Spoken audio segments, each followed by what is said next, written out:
Everybody. Hello, and welcome back to our award writing series, the Academic Writing and Research Development, being sponsored by the Regional English Language Office and U.S. consulates and embassies, and who are supporting this series, which now is in our third month of the 8-month series. So welcome back to those of you who have been with us since the beginning and hopefully will stay with us till the end. And welcome to anybody who's coming for the first time now. And with us today, we have two wonderful people to make all this happen. We have Professor Kara Reed, who is going to, Dr. Kara Reed, who's going to talk to us about what it takes to, what's involved in preparing writing tutors and their hero's journey. And we are also going to be joined at the beginning, at least, with the person who is the person who is responsible for getting this started to begin with, Jennifer Euler of the Regional English Language Office, at least for the rest of 2020. And after that, I'm sure she has other adventures in store.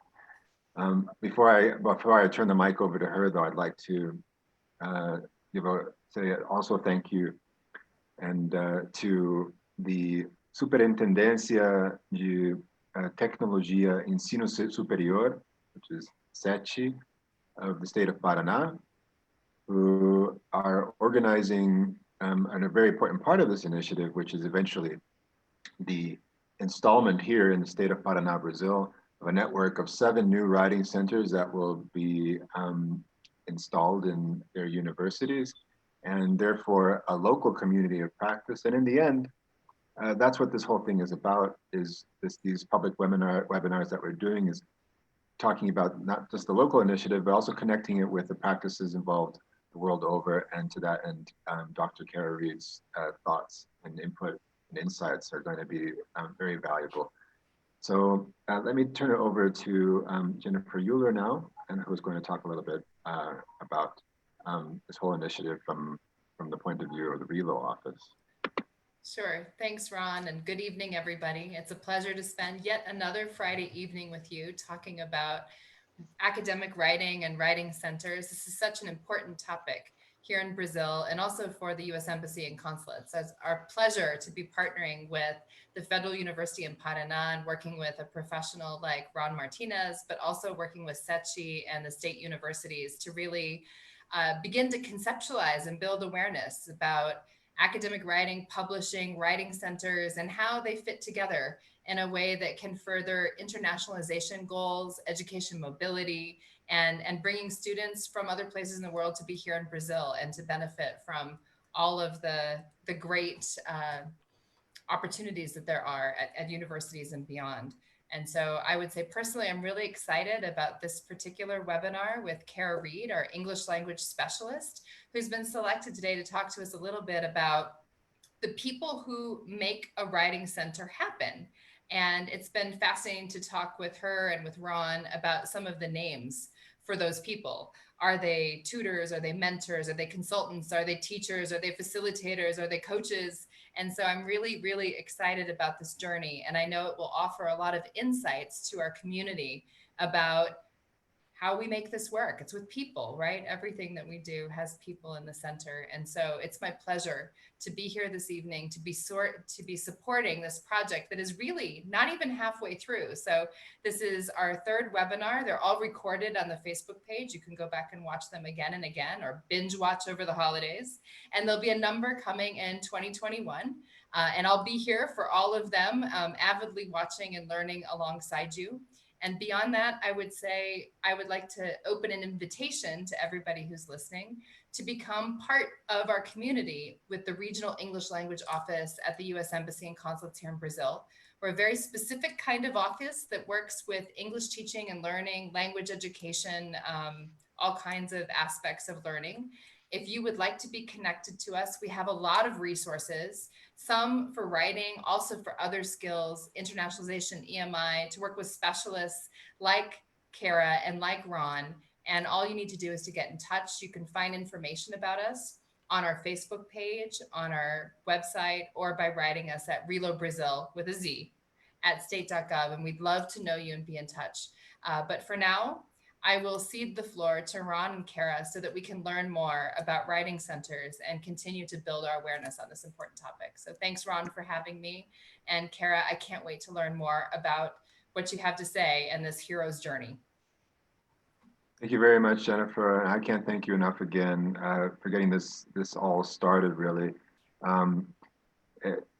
Because of the American English Language Specialist Program, I've now been able to consult on a project in Russia and therefore connect with several writing centers over there. And so because of your direct or even indirect involvement in getting me involved to begin with the English Language Specialist Program, we've made that connection now beyond the borders of Brazil.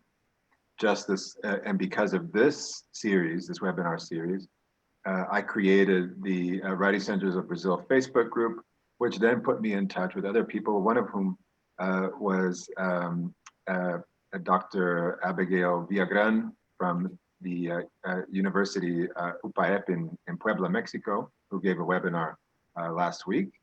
And our Writing Center tutors or consultants or coaches met with them in a meeting today. And so the two Writing Center tutor groups got together and shared experiences, which is wonderful because, as you say, it's all about them.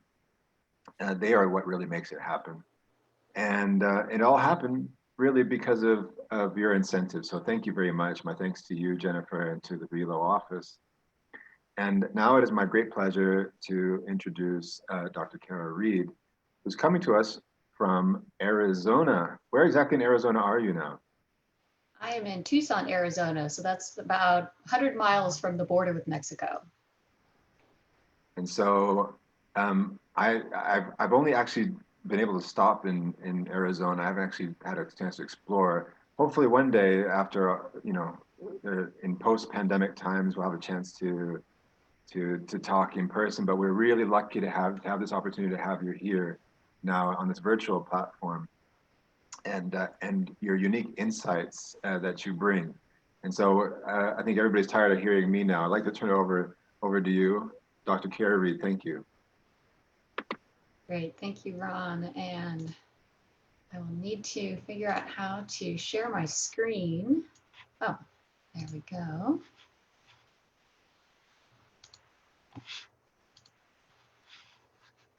All right, did that work? Can I get a thumbs up? All right, excellent. So the topic that I'm going to talk on today is about preparing writing center consultants. And I'm going to jump us right into the first activity introduction, so to speak, before I introduce myself. And I'll introduce myself a little more just briefly. But I really like how Jennifer put it, that it's all about the people. And one of the reasons I want to start with this is to give the opportunity for you as the people who are building this community to share a little bit about each other. So we'll take just 2 minutes to do this. And if you can look at these images and think about which image best describes your writing, and type in the number and then a brief reason in the chat, the Facebook chat. And as you're doing that, one of the things that I see gained from this as a community is that you'll see the way that other people are thinking and be able to make connections that way. And as an introduction to this, I'll tell you my choice, since I know that won't sway you. The choice that I would make in this one is number 3. The reason for that, just briefly, is that when I'm writing, a lot of times it's not a straight path where I'm going, but I have an eye on it and I'm stalking it. So if you have ideas, go ahead and put those in the chat. And Ron, if you can tell me when you see them, since I'm not seeing any come up. And in the meantime, I'll tell you a little bit about myself.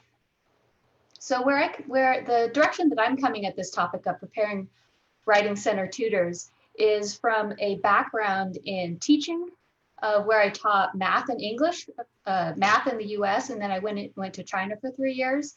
and then decided to come back for a master's degree because I decided I need to know a little bit more about this if I'm going to keep teaching English and working with a language program, developing the language program.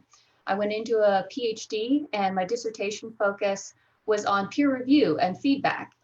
And that led me probably, it's hard to say what led to what, it was the general interest in peer feedback and writing and collaborative writing experiences that I looked at in my dissertation, how peers giving each other feedback, what do they give each other feedback on? And then how do they apply it? And when they're at different levels, one has has stronger writing skills and are giving feedback to each other, what do they do with it? And one of the things that I found out from that is that they were able to apply the feedback, but they're applying it in different ways. And in other words, they were still gaining value from it. They were just applying it in different ways. Some of the Writing Center work that I did as a graduate student, I co-taught an internship class for writing tutors in the Writing Center at the University of Arizona. And in this internship class, we were preparing writing tutors to be tutors as they were beginning to tutor. And the second experience was after I finished my degree and I was still at the university and I was beginning faculty, was to teach kind of it could be termed a boot camp. It's a writing workshop series for international students who are working on graduate, or you might call them postgraduate level writing. So dissertations or articles to be published. And one of the special topics that we looked at in that one was on the feedback that reviewers give, that when articles have been given, say like a review, revise and review, what to do with that feedback, how do you respond to it, do you accept it, how not to take it too personally. That was one of the things that as a beginning writer myself, I was finding myself having to deal with. Within the last couple of years, I moved out of the university and took training and development positions in a business. And the way that that tied in is focusing more on a training shift from education. And I'm going to leave those terms right now since I'm going to come back from that. I don't know if you're able to see the chat there, Kara, but there are a number of comments here. First of all, let me just say from my own perspective, I love all the photos. I love these images. They're really great. And I have my own personal one in my head, but let me read what they said here. Great. So Thais, she says number 7 because her writing process tends to be slow paced. I understand that. And then you have a few people who have left numbers but really haven't said why. So Marcia says that's number 6, and Olga and Isabel and Maria Valesia say number 2. Maria Valesia adds the reason, and she says that because writing is the way for many experiences, sometimes faster, sometimes slower. I like that. And Marley says that number 4 is her choice. Siduri, who many of you will remember gave a very nice webinar last time, she says number 8. They're all over the place at the beginning. And that's what Marcia de la Corona says too. Number 8, but because lots of ideas sort of flying away.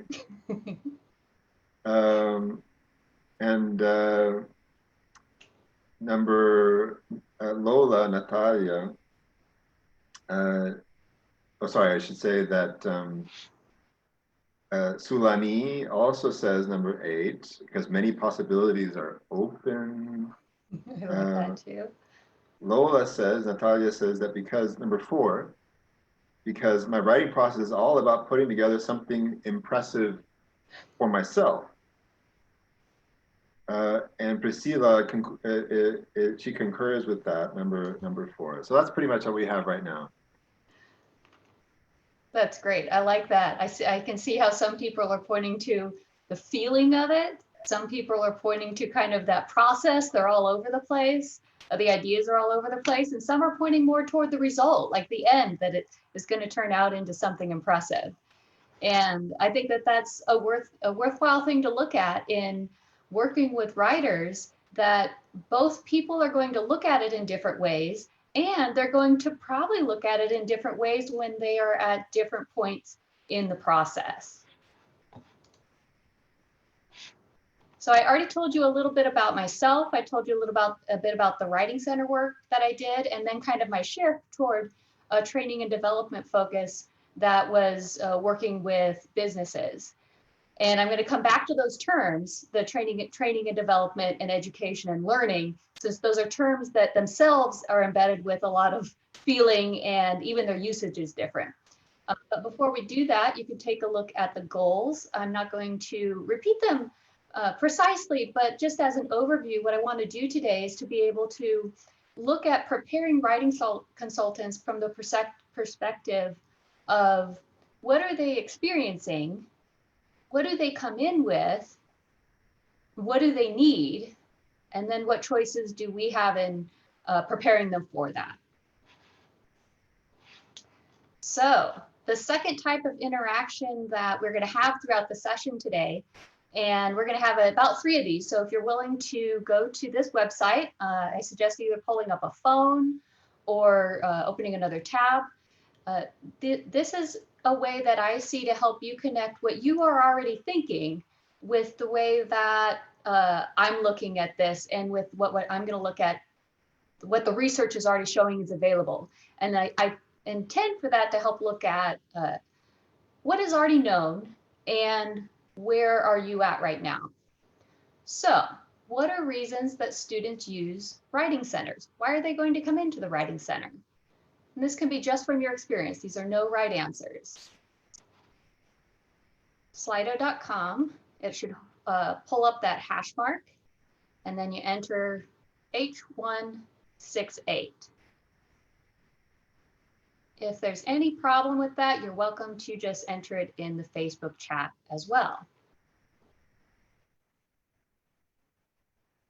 While you are doing that, I see that there's one response, but I'd like to give a little bit more time to get a few more responses.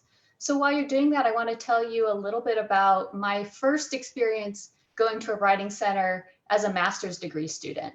So talking about what are the reasons that students go to a writing center, my first experience was that I had been, once I finished my undergraduate degree, I worked for about 3 years. I was working, I was teaching, and decided to go back for my master's degree.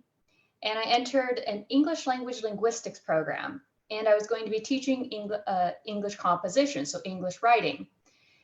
And while I was teaching English writing, I was having to write in English for my own classes. And I realized as I was writing for my own classes, I didn't know what was expected. Much of my earlier education growing up, going through school, had focused on diagramming sentences, grammaticality, be given a topic and writing on it. So there wasn't a lot of emphasis on how to write. And I was learning a little bit of that as I was teaching it for first-year students at the university. But I felt very, very unsure and uncomfortable about writing for my own master's level classes. So on our campus, we had a writing center specifically for graduate students. And I made an appointment, took my paper in there. And as an outcome from that, I know that I got some suggestions on my writing, but the main thing that I came out of it was feeling more confident, feeling this is something I can do. And that's one of the big things of whether students go looking for that. That's one of the big benefits of it, giving students the confidence that they have skills that they can use and they can draw on and they can build on. I'm going to turn back to look at the poll that we have up there. And Looks like quite a few of these have been selected. So it looks like the top one right now is improving their writing skills and processes. So I would interpret that as meaning not just go in and get the writing done, but improve it over time. Quite a few people have selected the writing English language articles for publication, so that end goal, that result, it needs to get out. Writing English language articles for publication. Editing and translation services, which I'll point at that one a little bit because that's something that you may be experiencing a little different than I experienced here in the US and at my universities. There was a feeling sometimes in the Writing Center that students who came in with their paper wanted help editing or with grammar, but I don't think that that's quite the same as you might be experiencing with writers coming in and wanting services for that, editing or translation services. And if you have insights on that, then I'd welcome you to enter that in the Facebook chat, because I do think that that will be different from my experience. A few people, about 64% so far, developing English language in writing, so a little bit more focus on the English, I think. Exchanging writing feedback and accountability with writers.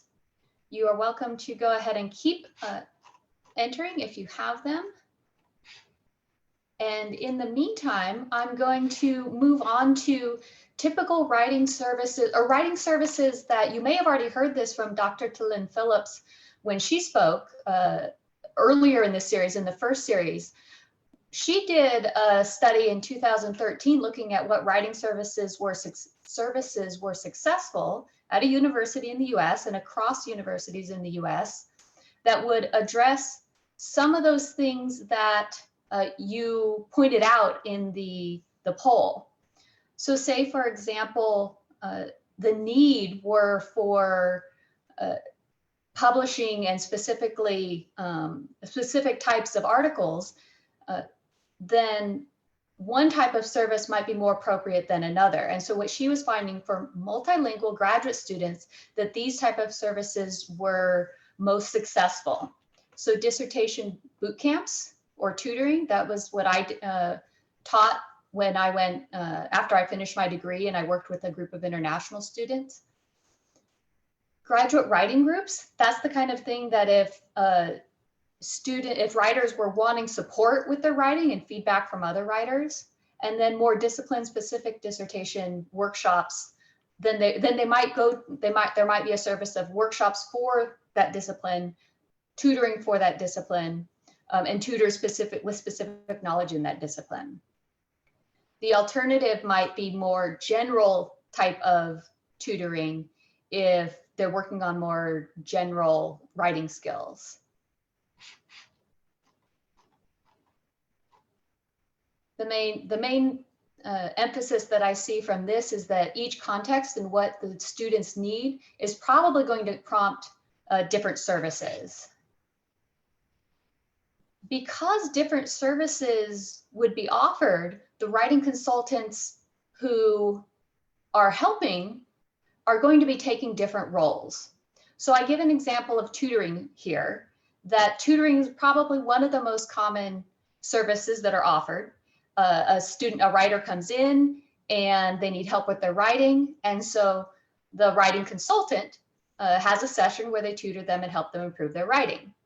So let me open this up to you as a question. You can do this with Slido, which it's the same site that you had before, and I'll switch to that slide in just a minute, or you can put it in the chat. The question is, what are roles that writing consultants have?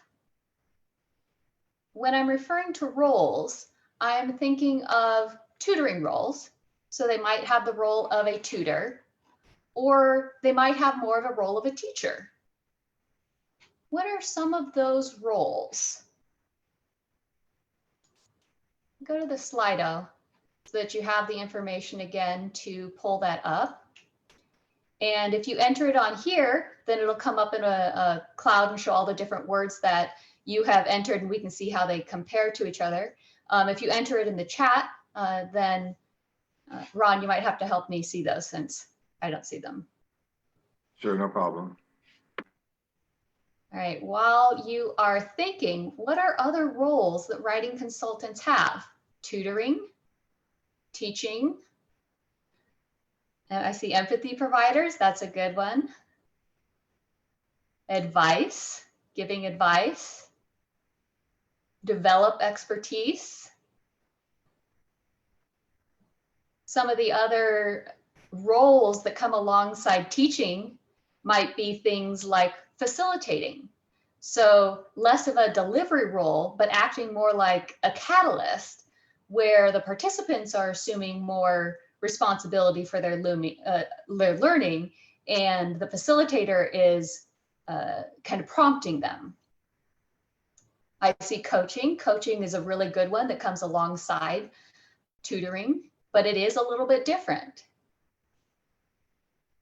Presenting is another one that comes up a lot of times as distinguished a little bit from tutoring, teaching, facilitating. Presenting might fall a little bit in line with what this is because it's delivering something with not so much two-way communication.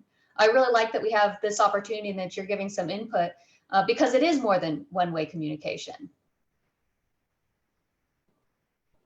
Looks like a few more have put coaching in there. Being a sounding board, I really like that. Helping to reflect on their own work. Being an audience.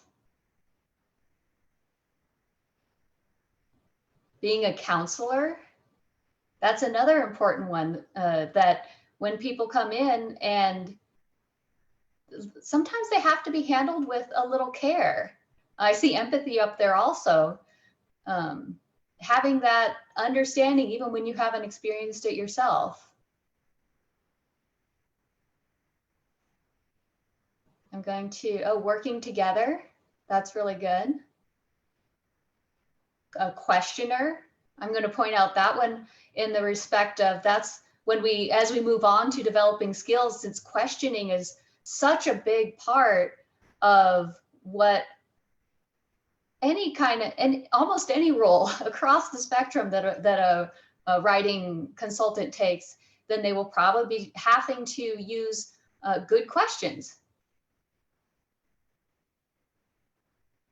Helping people to develop autonomy in their learning writing. These are all excellent. These are all things. And if you think of helping and preparing the tutors to take on these roles, that's a pretty big task. Encouraging, interpreting, listening. I don't even want to stop you because you keep coming up with more and more great ones. So keep on adding those in if you'd like.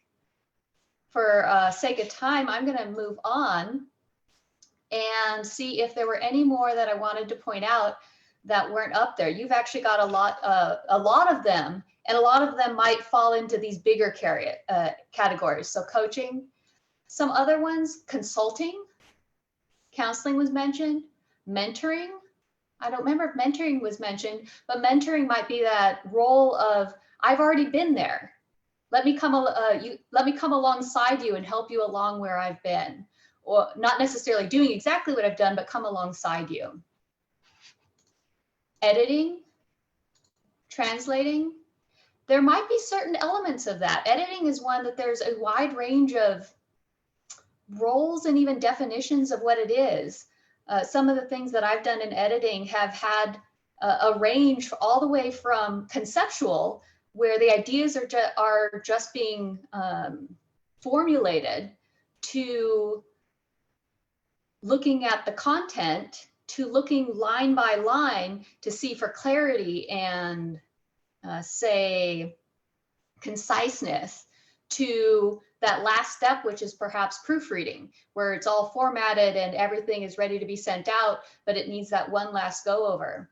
One of the things that I've considered when I've done editing work is the advice was usually, you're going to need to edit at least 7 times. And a lot of that is looking at the product. 7 times is perhaps the process, but the product of that one piece of writing is probably going to take 7 times to work through the clarity, the conciseness, and then work through the grammar if you want to, and get it to whichever level of preciseness that you want it to have. And translation. I think I already mentioned facilitating and presenting. To pull this together in terms of what the roles are that the writing consultants have, each of these roles are areas with skills that the tutor or that the writing consultants can both pull from, but they also hold skills that they can develop and draw from. And that's where we're going to jump into our tutor hero's journey. To look at the experience, I'm going to look at the experience of a tutor and frame it in Joseph Campbell's hero's journey cycle. If you're familiar with that, you can go ahead and give a yay in the chat. And if you're not, you can go ahead and say no.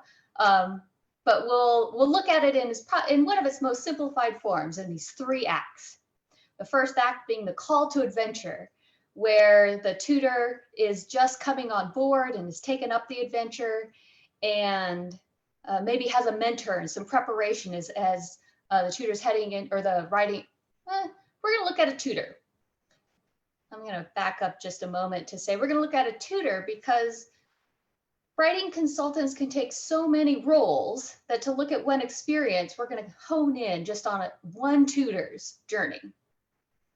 So the tutor has been called, has accepted this adventure, has gone through some preparation, and then crosses the threshold and enters the road of trials. You could say the adventure part. And in the road of trials, battles the monsters, overcomes them, learns things, maybe battles more monsters, has that big battle, continues to learn things, and then by Act 3, returns changed. And this is one of the things that makes me really excited of looking at it in this way and looking at preparing them as this hero's journey is, it's an adventure, it's a cycle of transformation and change, which I think is really exciting. We are going to start off with our hero who is preparing for the journey. And our hero's name is Diana. If you want to know where it comes from, it's because Wonder Woman, her name is Diana. So our hero is Diana. She's preparing for her journey. She is an undergraduate student from France. She is majoring in marketing, and she's had positive experiences speaking English. She passed her US university writing classes, and she had good grades.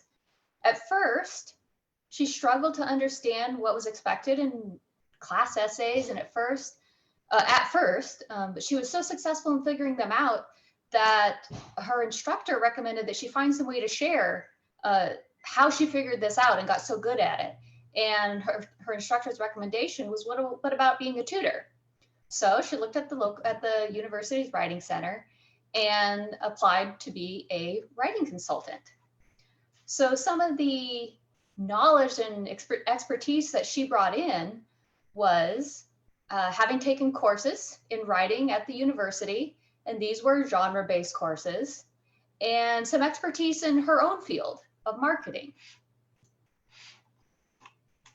To prepare for her journey, she took a course, an internship course. You might be able to guess, this is based a little bit off of my experience. The internship course, the training that she had, or the preparation that she had, kind of fell into these 2 areas, education and training. Now, people have feelings, perceptions, and use these words in different ways. So before we go farther, let's step out of her story, and I'll ask you the question. What's the difference between the term or the concept education and training? If you're willing, take a brief moment to write a brief response in the chat. And here's where we might get some, be able to differentiate how different people use them and how different people understand them and feel about them as terms. While you're doing that, I'll tell you briefly about my first introduction to training as a term. going through my university experience, both as a student, master's, doctoral student, and then working there as faculty for several years, my recollection in that environment was we don't do training. The feeling was, I think it, at least in that environment, it conjures an image of training an animal, dancing bears, training a dog to do something specific. And it felt kind of demeaning. So whatever we did in the university, it was always education. It was framed as education. Then when I left the university a couple years ago and entered the world of training and development outside the university, it was all called training and development. Sometimes it was called learning and development. Sometimes it was called talent development. And that prompted me to look more into these as terms and as concepts that I could use. I think of it in the way of if you can name it, you can tame it. And by putting a name to it, it let me kind of harness it and be able to do something useful with the two concepts differentiated. Now, before I go on, I want to ask, see if Ron has noticed any comments come up. Not yet that I can see, but I think that the question itself is provoking a lot of reflection. I myself, you know, I went through a time in my life where, for a long time, where I was called a teacher trainer. Mm-hmm. And to do that, I had to take a teacher training. I was a trainer in training once. And then I became a teacher trainer, and I agree with you that semantically it's tricky because, you know, we talk about circus animal training and potty training, and it conjures up a different kind of image. So I think it's a really important question that you ask. All right, I think that's it right now with the chat. So people are still kind of they're kind of letting that simmer a little bit. Sure. While you're simmering, I'm going to put it in the context of research that has been done on them, both as terms and context. And I'll introduce you on the right to the way that Malcolm Tite, I think he's at the University of Lancaster, looks at 6 different terms that are often used differently across different fields and have been used differently across the history. And the 2 that we're going to obviously hone in on here are education and training. And the way that he differentiates them are, at the far end of education is increasing breadth and depth. And that probably includes more complexity and critical thinking about whatever it is that you're looking at. And then at the far end of training is more specificity of the skills and shorter time frames for accomplishing whatever learning that you want to have happen. And that both of them fall under learning, and that there's some overlap, that there's somewhere it's not really easy to distinguish where it's one or the other. But broadly, breadth and depth on the education side, the more complexity, the more nuance. And then on the training side, the more the short time frame and the specific skills. And John talks about this specific to writing, that pedagogies can be designed for either purpose. They can be designed to train for specific tasks. So you can look at here's how to accomplish this task, this text type. Or it can be more on the education side of things are unpredictable. Things are not always the same. How do you cope with that? And the goals that you have for your learning might fall on one side or the other, depending on your purpose. One of the reasons that this is especially relevant for writing centers is that it probably encompasses both and probably some overlap. The way that I'll introduce this as a way to move forward with it is to think about what knowledge, skills, and attitudes do the writing consultants have already when they come in? I'll pause for a moment and say that one more time. What skills, knowledge, skills, and attitude do the writing consultants already have when they come in? That will probably be different in your situation than they are in the ones that I've worked in. So say, for example, the tutors that I worked with would have already taken university writing courses, and so would have already learned a good bit about genre awareness. And that might not be something that would be included then in the tutoring. But let's look at the training side. As they're coming in as a tutor, they might need to learn very specific things of, say, the policy, or even entering time sheets or time cards, some of the very pragmatic things of accomplishing the job. Maybe very specific things of they're going to need to give feedback, having some principles to help them do that. That might fall more on the training side. Whereas on the education side, that might fall more into some of those long-term goals of how you want them to consider and think about what writing is as a process, and dealing with the multiple languages that they're going to be dealing with, and how to have and express the empathy that will encourage the writers who come in. So just as one example of that knowledge and skills that are often considered in a writing-based course come from genre-based pedagogies. And so this... Oh, sorry. I was just going to add, because you asked to tell you when there's somebody making a comment in the chat. Yes, please. So Marcia del Corona, she adds that training gives this idea of making people behave as you wish, because you already have all the answers. And educating is related to building competences on people so that they can build something new. I really like that you add that, Marcia, because it does a lot of times hold that feeling of getting someone to do as you wish. And you probably even saw from my example that a lot of times that goes toward like that policies, or here's how to do something, do it this way, this way, this way. What I would challenge that is, and it might even not even be challenging it as a perception of it, but just like move it up on the scale, like closer toward the education side, is principles. That sometimes what I see falling within the training realm could still be principles.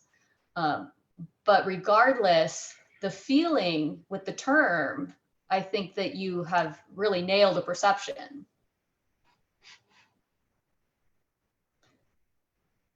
Okay, I have this up here about genre-based pedagogies as one of the areas of pedagogy for teaching writing as an example.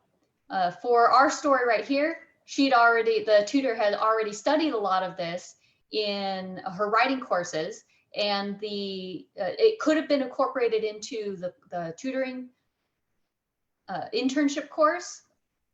But in her case, it wasn't. So for our case, I'm going to go ahead and pass on. But I think it would be amiss to not mention that genre-based pedagogies are really very valuable and arguably even necessary for working with writers. So we're going to move on to the preparing our tutor for her journey. So she's still in that Act 1, still getting ready for her first tutoring session, and she's entering her internship class. There were 3 parts to her class, and one was on the education side. That was one part. And a lot of that part was writing tasks, and we'll look at the topics that were included in that. On the other side were more training type topics. And then the thing that brought them together was internship. So actually going out and tutoring in the writing center, and then writing observations on themselves in the writing center and other people in the writing center doing the tutoring. So let's look at that a little bit closer. On the education side, some of the tasks that she had to do was write a literacy autobiography and write a tutoring philosophy. Some of the topics that she looked at were writing centers and why we tutor, looking at setting up dialogue and expectations. That's more on the what are we here for? The writing process, so framing writing as a process, contrasting that with the common perception as a product, so process versus a product, looking at the complexity of recursive stages of planning and revising, and a writer may come into the writing center at different points in their writing process, looking at collaboration and control, looking at how do you as the tutor give up that control and make it a collaborative process, make it a dialogue, how to apply teaching concepts within this writing center context. Topics of cultural language and learning diversity.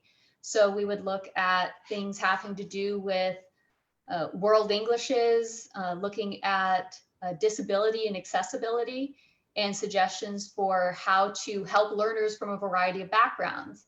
And then the last one here on subjectivity and ethical dimensions. So some of the readings on, say someone comes into the writing center and they bring a piece, one of the readings here, I think it is Freed, which is the last one cited there.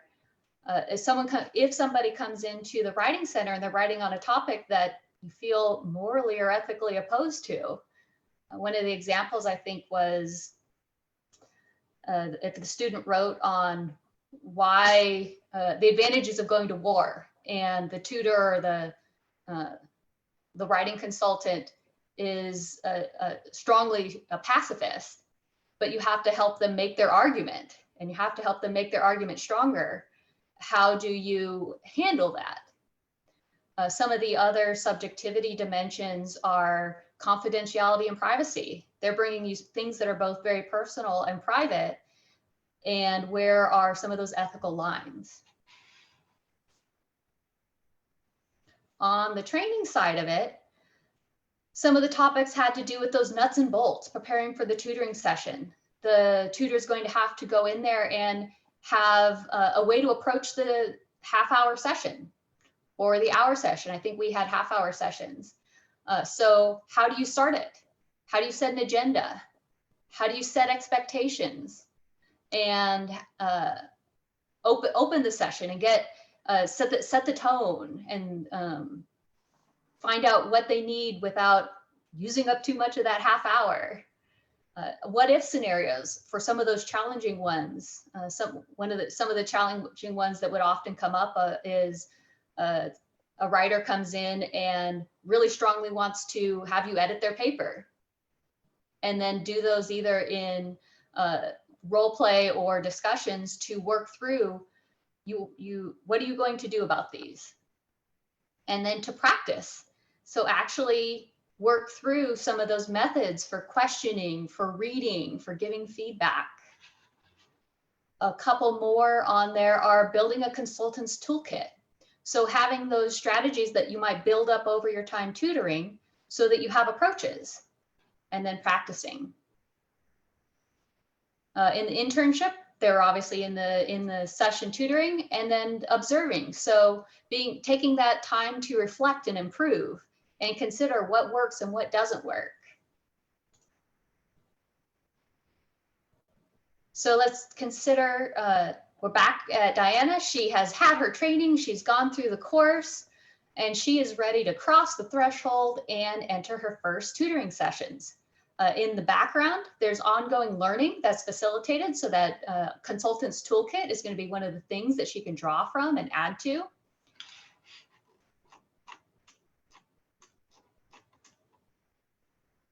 And let's look how she approaches her first session.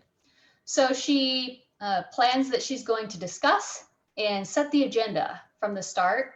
She intends to consider those higher order concerns first, but she knows that lexical grammatical concerns might come up, and so she's going to be ready to address those if she needs to. She expects to ask questions and encourage his ideas. So she doesn't want to take ownership of his writing. And then she has a survey at the end to get his feedback so that she can continue improving and so that the Writing Center has some feedback as well. So she enters the session and she asks him what he's wanting to work on. His name is Marcus, and he is a master's, actually he's a graduate student, and he's arrived with his dissertation. It's an introduction to art history, and he's concerned about the focus of what he wrote. He tells her that he made some good changes, but he'd like her to look at it. He says, can you look at it and see how it is? She negotiates who should read it aloud, and they decide that she should read it. And she says, when she gets to the end, well, I'm curious about this paragraph. Because I can't really tell where it's going. It's the first part of the chapter. It should tell me the main ideas and give some supporting ideas. And he says, well, I thought of that, but I'm not quite sure yet what I'm arguing for. And besides that, I need to build up to it. I can't say it all right at first. So she responds that I understand that, and it's really a good idea to build the argument on strong textual evidence. But what you need to do is, what we need to do is help you find the argument and the structure for supporting it. This is what we need to work on. He doesn't say much, but he acknowledges it. And so she keeps talking and she explains, she looks at his introduction and says, well, what about this idea? This looks like your thesis here. And explains that idea and then stops and says, what do you think of that? He's like, no, and pushes back. And then they work a little further, and it finally gets to a point that he says, well, I could try this. So by the end of the session, she felt that she related to him in a friendly way, and he had an idea for it. But she felt that her advice hadn't been received well. So before we go on, I want to ask you a question. Since the topic of giving advice and suggestions so often comes up and it carries some tension, I want you to think about the last time that you received advice, either the last time or one time that sticks in your mind. In the chat, if you could just type yes or no, if you accepted it, and give a reason. So did you accept the last advice that you received? Yes or no? While you're typing that, one of the reasons to look at this is that there's things that can make advice more easily accepted and less easily accepted. And one of the things that comes from the coaching field is, it comes from this book called The Coaching Habit. One of his work that he does on coaching is tame the advice monster. And one of the concepts of that is not don't ever give advice, it's just tame it. It's so easy for it to come up, especially when you're in a position where you feel like you need to know something or where you need to help somebody move forward. So how do you tame that advice monster? And how do you make it so that the advice that you do give, they want it and they receive it? That's a really good point. I struggle between advice and mansplaining. Yeah, we have some people in the chat here who Marcia Edilaini, she says that yes, she did accept. Marcia del Corona says that yes, and it couldn't have been wiser. And Heidi DeMello says yes, because it was based in logic. Mm-hmm. That's all we have so far. Okay. Yeah, I'm really interested in hearing the reasons for yes.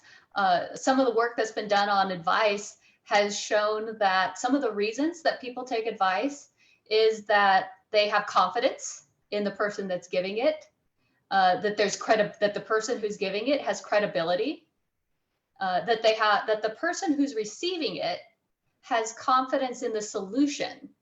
So the tricky part of that means that the person who's receiving it has to have something to give them confidence in the solution, so that they so that it's not just taking the other person's word just because the other person said so. And then the other part has a little bit to do with relationship of, did they ask for the advice? Someone is much more likely to take the advice if they've asked for it, even if it's the very same advice that was given when they didn't ask for it.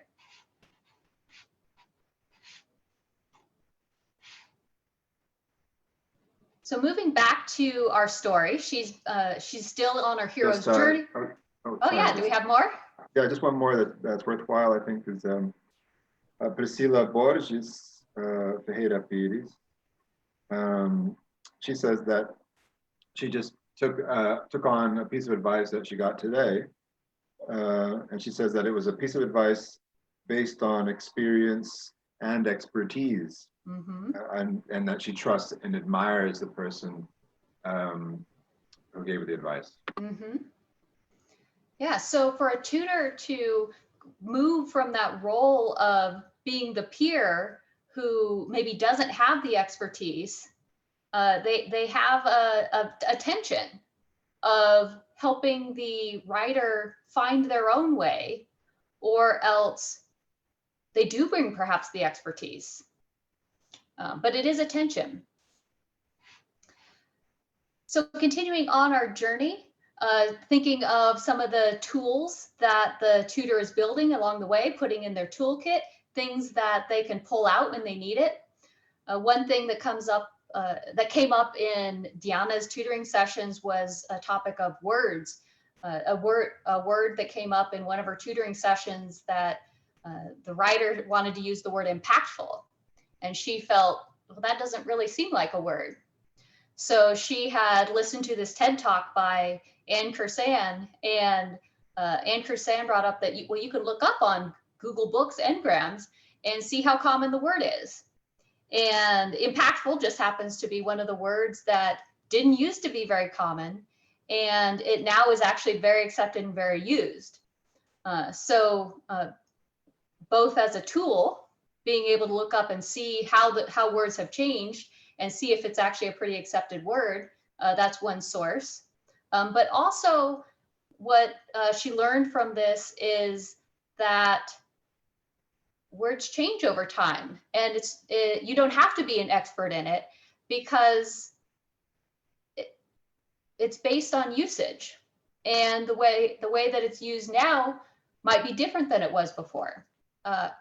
Up here, I put a couple more resources for that type of approach to helping someone work with language at Google Ngrams and Corpora.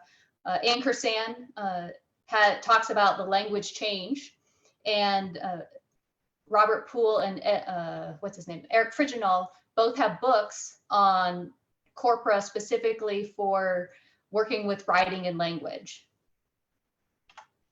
One last example of a tool that can be added to the toolkit is Al Purdue's website, that you can look up specific types of language usage. And it's not necessarily that it's a matter of whether it's the right way or the wrong way, but as a tool, you can look up how is it used for a specific meaning. And the very last line of here is an example that could be used of and the, with the meaning a specific book and meaning any book. Sometimes those examples are difficult to come up with and to have the language to explain it right on the spot.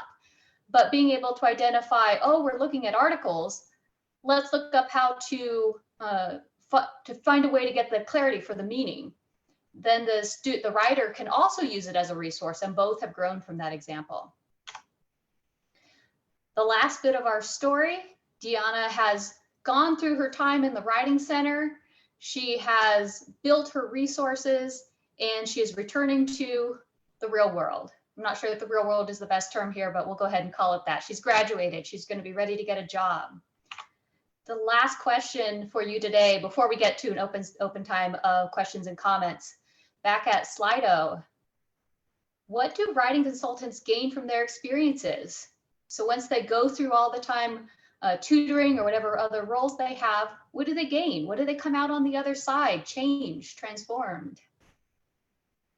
If you are willing, go ahead and make your choices.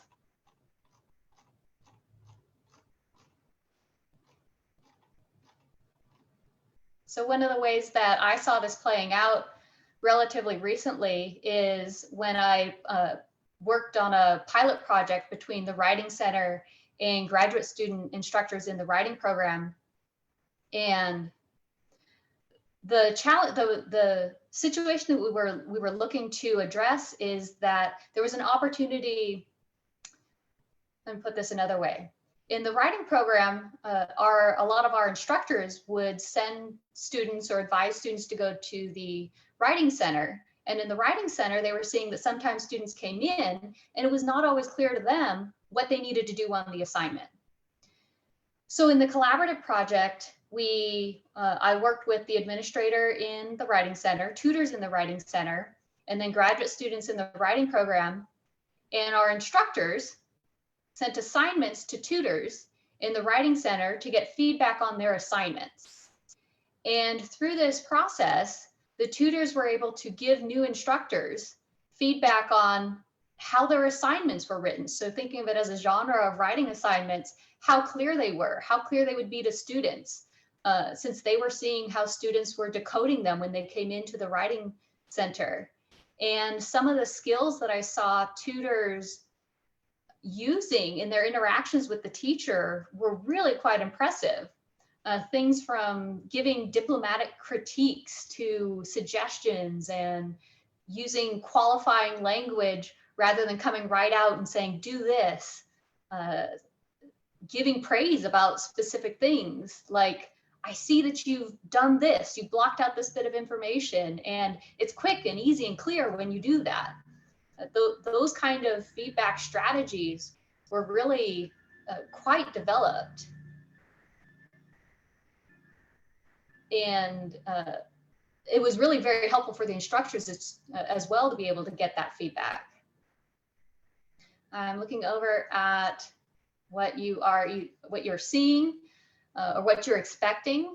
Develop communication skills and strategies, influence their writing, learn from their clients' ideas and questions, develop skills and qualities, and develop general skills important for a university student. You are welcome to continue entering, but I will sum this up with the results of a study that Hughes and Gillespie and Kale did when they looked at peer writing tutors as alumni. So after they had finished and they'd gone on to work in the job market in a variety of jobs, and they found that tutors were showing a lot of development in these 4 areas. So for example, in writing skills, their views on the purpose of revision had changed. They had more systematic approaches to writing, mentoring and teaching.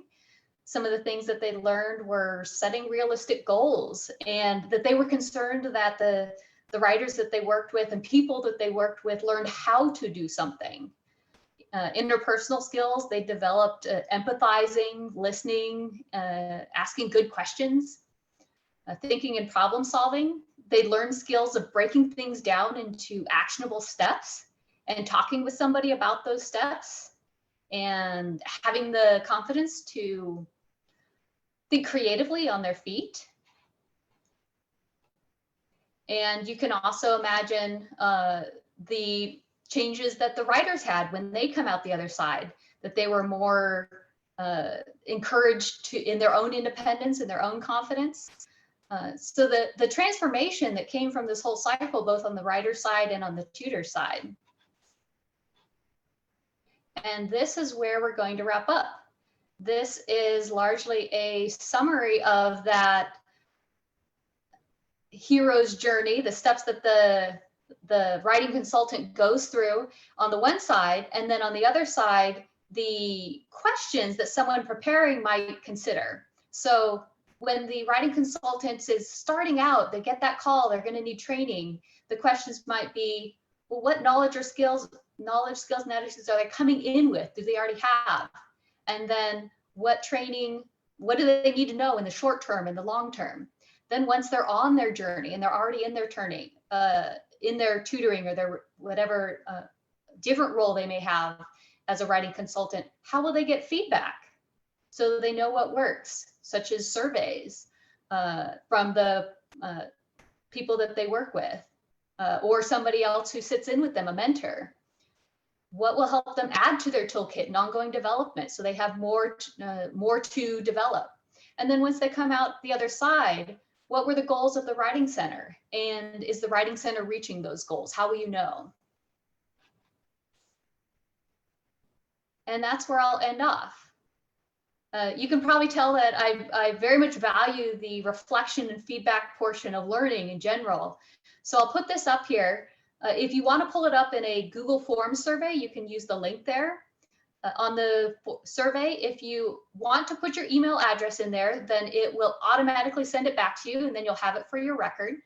And then there's also 2 questions where you can give me feedback of to what extent this addressed things that you were interested in and that are useful for you.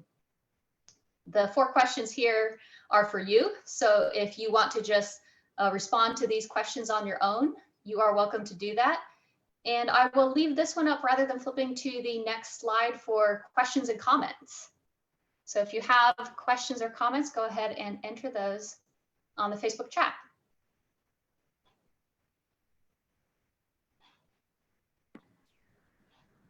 Thanks, Kara.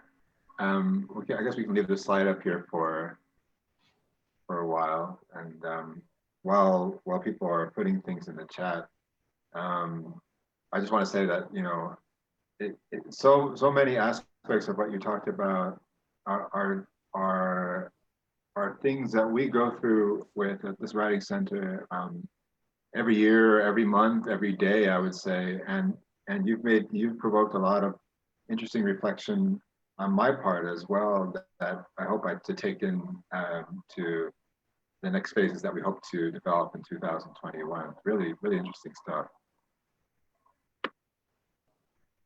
Thank you, Ron.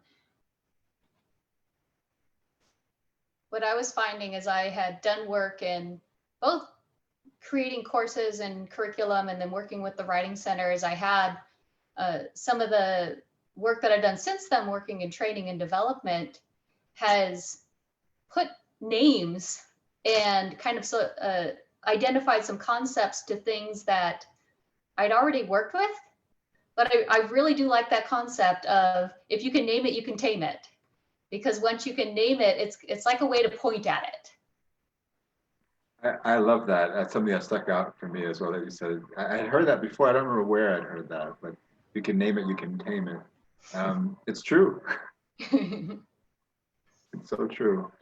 And you know that I made a comment actually while you were speaking in the Facebook comments about the impactful and how, you know, corpora can be so empowering for people, because otherwise it's just so much, you know, idiolect involved, like, oh, I don't say that, do you say that? I don't say that, or whatever. And then you have this kind of empirical evidence there to say, well, actually, you know, look, Google will show you right here. There was an interesting study conducted some years ago by a friend of mine, Luke Pedromo, kind of informal thing that he did, but he actually published something on this. It was something he published in a journal, a small journal, where he came across something similar, where there was a student who wrote something like, when I bump into a new word or expression, I try to remember it by blah, blah, blah. And then the teacher of that student said, you can't say you bump into a word or expression in English. And then the student said, well, why not? And so this kind of inspired Luke to try a little kind of intervention there, and he set up this kind of experiment where he had the same text that had the same idiom embedded in it, this, you know, bump into a new word or expression. And he asked 2 groups of people to judge, to just kind of go through the text and highlight anything that sounded strange to them. But to one group of the writing teachers, he said that it had come from a non-native speaker, but the other group he didn't. He didn't specify that it had come from a non-native speaker. And sure enough, the writing instructors that had been told that it came from a non-native speaker, they circled that significantly more times, this bump into expression, because they were just, you know, looking for issues. And so, you know, that there is this kind of bias, I think, we're working with multilingual writers, I think more so than the native speakers, to think, well, I don't know if we say it that way, or if we write it that way, you know. Anyway, I think corporate can be really empowering that way. Yeah, definitely. It takes away the authority from, say, me, and gives it back to, well, let's see. Let's see what information we have about this. Yeah. You're getting a lot of people saying thank you very much for the talk. One comment here saying that it touched on a lot of the main concerns that the person had regarding their new writing center. And people thanking you for the reflection on the topic. Oh, and Heidi wants to address your question number 4 there. She says that I like the idea of reflection and fine-tuning through surveys, as you mentioned, serving as a kind of action research. Mm-hmm. Yeah, absolutely. I like that way of framing it too. It gives you that ongoing reference point. Yeah, I think so too. I agree with Heidi. I think that's something that we want to do more and more in our center too. Mm-hmm.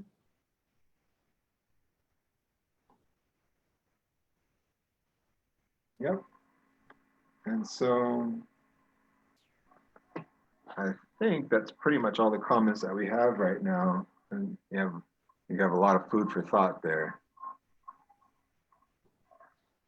Great. I hope not too much. No, I don't think so. And also as a reminder to the group here that are watching, that also represent the State University of Paraná, you have a chance to interact with Dr. Reed again next Thursday. So if you don't have, if you're too shy to ask any question now for any reason, you'll have another chance. I'm looking forward to that as well. Great. Well, let me just say a couple of words to everybody, to say thanks again for joining us. This will be our last public webinar for 2020, but we have a number more, 7 more to be exact, in this series. So please stay tuned. In the meantime, I will be active in the Directors of Writing Centers, rather the Writing Centers of Brazil group page, and happy to continue this conversation there.